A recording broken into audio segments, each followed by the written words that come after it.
गेले का? इकडे या, पुढे या, लांबून का बोलवाला? मग त्या सिव्हिल हॉस्पिटल मध्ये इथं गेल्यानंतर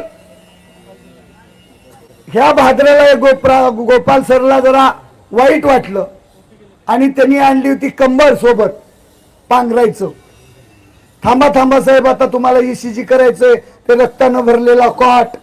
मी म्हटलं राहू दे, ती पण अनुभव घेतो मी.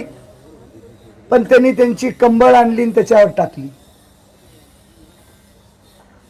अशा पद्धतीचं घाण जेव्हा पाहायला मिळतं तेव्हा स्वच्छतेची सुरुवात आम्ही त्या क्षणापासून करतो.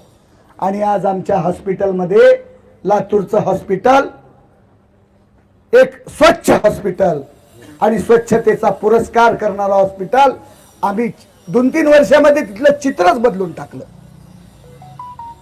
तसं नाशिक मधल्या नुसतं शिक्षण घेणे, रोजगार मागणे, पोट भरणे आणि आपलं घर चालवणे म्हणजे जीवन नव्हे. या सामाजिक जाणीवा सुद्धा आपल्याला असल्या पाहिजेत आणि या सामाजिक जाणीवा आपल्या जपल्या पाहिजेत आणि गोरगरिबाची सेवा अशा माध्यमातून केली पाहिजे. अशा या सेवाभावी वृत्तीतून आमची वाटचाल झालेली आहे, हे मला तुम्हाला या प्रसंगी सांगायचं होतं. म्हणून कुठलंही काम करत असताना पोटभर जेवून कधीच क्रांती होत नाही. पोटभर जेवल्यानंतर क्रांती सुचत सुद्धा नाही. पोटातली आग ओटात केव्हा येते? जेव्हा पोटामध्ये आग पडते तेव्हा ओठावर येते.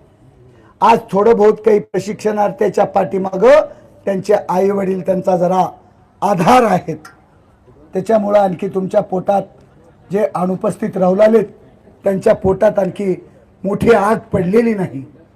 पण जेव्हा जबाबदाऱ्या येतात, आता लग्न झालेल्या पोरांचे मला फोन येतात, साहेब माझी मिसेस डिलिव्हरीला नेलोय, शिजर हुलाले, माझ्याकडे पैसे नाही तो साहेब, माझं लेकरू आजारी आहे हो साहेब, दवाखान्यामध्ये गेलोय हो साहेब,